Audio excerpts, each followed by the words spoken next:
ज्याच्या नावाचा डंका एकेकाळी अटकेपार पोहोचला, ज्यांनी पुण्याच्या शनिवार वाड्यावरून संपूर्ण हिंदुस्थानाच्या राजकारणाची सूत्र हलवली, त्या श्रीमंत पेशव्यांचे वंशज आज कुठे आहेत, ते काय करतात, भव्य राजवाडे सोडून आज ते कशा पद्धतीचं आयुष्य जगत आहेत, आजच्या स्पेशल रिपोर्टमध्ये आपण या इतिहासाच्या जिवंत वारसांचा शोध घेणार आहोत. पेशवे, कालचा दरारा आणि आजचं वास्तव्य. नमस्कार, मी सनोफर, तुम्ही पाहताय रोकठोक महाराष्ट्र न्यूज. पुण्यातील शनिवारवाडा मराठ्यांच्या देदीप्यमान इतिहासाची साक्ष देणारी ही वास्तू. 1713 ते 1818 या काळात ज्या घराण्याने भारताच्या नकाशावर भगवा झेंडा फडकवला, त्या पेशवांचा वारसा आजही पुण्यात जिवंत आहे. 1818 मध्ये पेशवाई संपल्यानंतर इंग्रजांनी दुसऱ्या बाजीराव पेशव्यांना कानपूर जवळील बिठूर मध्ये धाडलं. पेशवे घराणं विखुरलं गेलं, पण रक्तातील तोच स्वाभिमान घेऊन या घराण्याच्या पुढच्या पिढ्या पुन्हा पुण्यात परतल्या. आज पेशव्यांची 10वी आणि 11वी पिढी आपल्या पुण्यात वास्तव्यास आहे.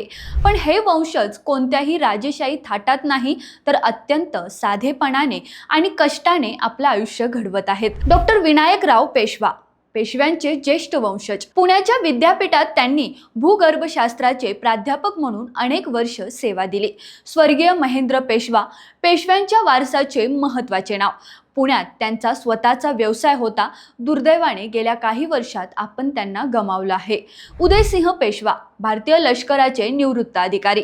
घराण्यातील ही पिढी आजही पराक्रमाची परंपरा जपून आहे. आज हे वंशज कॉर्पोरेट क्षेत्रात, शिक्षण क्षेत्रात आणि व्यवसायात सक्रिय आहेत. शनिवार वाड्याची मालकी आज सरकारकडे असली तरी पुण्याचा सांस्कृतिक मान आजही याच घराण्याकडे आहे. मग तो कसबा गणपतीची आरती असो किंवा ऐतिहासिक सोहळे, पेशव्यांच्या वंशजाशिवाय हे कार्यक्रम अपूर्ण मानले जातात. इतिहासाशी छेडछाड झाली की हेच वंशज आजही ढाल बनून समोर येतात. काळ बदलला, सत्ता बदलली, पण पेशव्यांच्या रक्तातला तोच बाणा आणि साधेपणा आजही या पिढ्यांमध्ये दिसून येतो. एकेकाळी तलवारीने राज्य करणारे हे हात आज लेखणी आणि ज्ञानाने समाजाची सेवा करत आहेत. ही होती शनिवार वाड्याच्या खऱ्या वारसांची गोष्ट. तुम्हाला ही माहिती कशी वाटली कमेंटमध्ये नक्की कळवा. आणि रोकटोक महाराष्ट्र न्यूज चॅनलसाठी जर नवीन असाल तर लाईक करा, शेअर करा, फॉलो करा, सबस्क्राईब करा.